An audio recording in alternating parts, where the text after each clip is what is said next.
Hey guys, what's going on? This video is a little bit different. I get asked a lot, first of all, why I lower my display cars, and secondly, how I do it. To answer the first question, this is a Tamiya Boomerang Riri that I've just bought. As most of you Tamiya guys will know, the very basic, so there's no... first of all, this has the twin shock front conversion on it. But nevertheless, even if it had the mono, there is no adjustment front and back to make the car higher or lower. That's as good as you get. Now, because these springs are so tight, or coiled, or whatever the word is, when you depress it, it comes instantly back to the top. So there's absolutely no sag that'll stay there. So for me, I don't like that, because all my cars are display, and if I'm not, don't get me wrong, it looks great, but it's too high off the floor. Now obviously these cars are designed to run, so when you've got the weight in them, they do sit lower. But for display purposes, like I have over here, the majority of them I've had to lower, so they're sat at what I would call the proper ride height. So what I'm going to do is I'm going to make a couple of these short videos, string them all together, so it's one big video, just showing you how I do it, and then we'll put it back on. We'll lower the shocks. And then we'll fit them back to the car, and you'll kind of see a before and after. So that's your before, which, don't get me wrong, as I said, it looks stunning, but it's just that ride height. It just, for display purposes, it's just sat right up there, and I personally don't like that. So I'll crack on.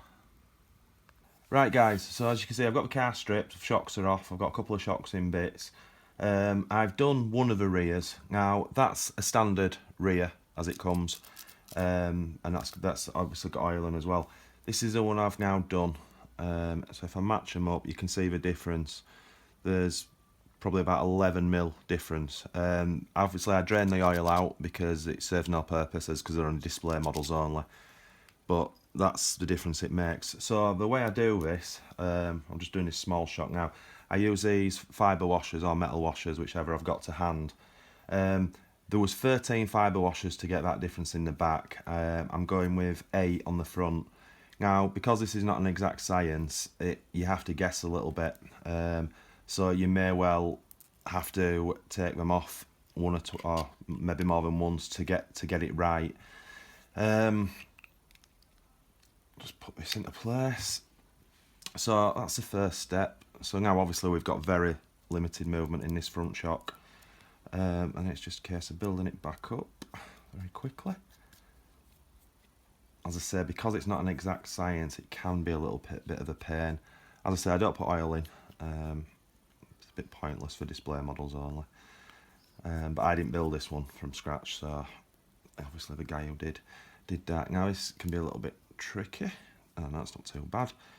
And obviously I make sure this thread is all the way up on the CVAs, so I get full there.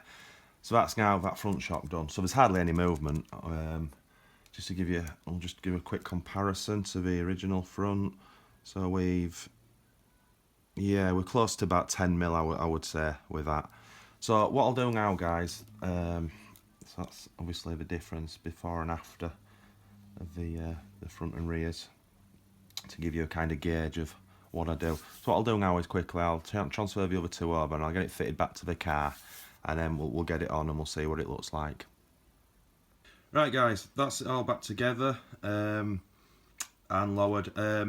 For me it's enough to do first time. That was 13 washers in the back and 8 in the front. Hopefully you can see the difference now. Obviously if you look at the bottom of the chassis to where it was, we've lowered it by probably close on 12mm. Again, it's personal preference to what you like, but obviously the beauty of doing it this way now is when the car's up, it's not as if I have to position it and I press the suspension down to get it to sit right, and every time you move it the shocks lift up. That's its genuine height now, so it makes it easier when I have to turn the tyres so they don't go flat while on display and what have you. So that's pretty much it. I hope that was helpful to you guys who want to do that. And I'm going to whiz the wheels back off and do the tyre rating. Thanks for watching guys, bye.